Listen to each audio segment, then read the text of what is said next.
சக்தி. ஓம் ஆதி பராசக்தி. என் அன்பு குழந்தையே, இதை கேட்டு கொண்டிருக்கும் இந்த நொடி உன் மனதில் ஓடிக்கொண்டிருக்கும் எண்ணங்கள் எல்லாம் நடக்கும். நீ என்ன நினைத்து கொண்டிருக்கிறாயோ, எதை நினைத்து யோசித்து கொண்டிருக்கிறாயோ, அது அப்படியே நடக்கும். எப்படி இது சாத்தியம் என்கிறாயா? இதோ முழுமையாக விளக்குகிறேன், கேள். பொறுமையாக கேள். மனதை படைத்த இறைவனுக்கு தானே மனிதனை காக்கும் பொறுப்பும் இருக்கும். எனவே ஒவ்வொரு மனிதனையும் பாதுகாத்து கொள்ள, கண்காணித்து கொள்ள கோடான கோடி தேவதைகளை இறைவன் உருவாக்கினான்.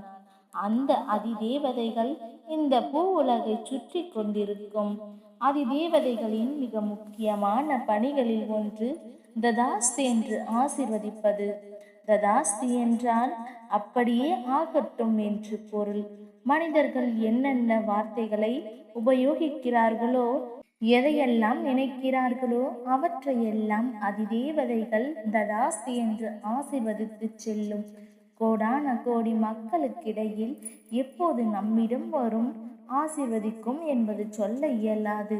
எனவே தான் எப்போதும் நல்ல விஷயங்களையே யோசித்து கொண்டிரு என்கிறேன். அதிதேவதைகளுக்கு நன்மை தீமை இன்பம் துன்பம் எதுவும் தெரியாது. அதனால் உன் வார்த்தைகள் நேர்மறையாக இருக்க வேண்டும். அவர்களுக்கு இறைவன் இட்ட கட்டளை ததாஸ்து என்று ஆசீர்வதிப்பது மட்டுமே. நீ பேசும் வார்த்தைகள் தான் உன் வாழ்க்கையை தீர்மானிக்கும். உதாரணமாக, ஒரு தாய் தன் குழந்தையிடம் பத்திரமாக இரு என்று கூறினால் ததாஸ்து என்று ஆசிர்வதிக்கப்பட்டு அக்குழந்தை பத்திரமாக இருக்கும். விழுந்து விடுவாய் பத்திரம் என்று கூறினால் ததாஸ்து என்று ஆசிர்வதிக்கப்பட்டு குழந்தை கீழே விழுந்து விடுவான். நீ என்னிடம் வேண்டுதல் வைக்கும் போது கூட, அம்மா நன்றாக இருக்க வேண்டும், சந்தோஷமாக இருக்க வேண்டும் என்று நேர்மறையான வார்த்தைகளை கூறி பிரார்த்தனையை வை. ஆனால் நீயோ என் கஷ்டங்கள் தீர வேண்டும், பிரச்சனைகள் தீர வேண்டும் என்று எல்லாம் எதிர்மறையான வார்த்தைகளையே கூறுகிறாய்.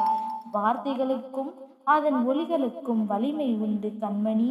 நீ உபயோகிக்கும் எதிர்மறையான வார்த்தைகளை சுற்றி எதிர்மறையான எண்ணங்கள் ஓடிக்கொண்டிருக்கும் கண்மணி. அன்றாட வாழ்வில் நீ எதை செய்தாலும் நேர்மறையாக பேசு குழந்தையே. உன் பிரார்த்தனை நிச்சயம் நிறைவேறும். உன் அம்மா நான் நடத்தி தருவேன். கவலைப்படாமல் இரு. இனி நல்லதையே நினை, நல்லதே நடக்கும். ஓம் சக்தி. ஓம் ஆதி பராசக்தி.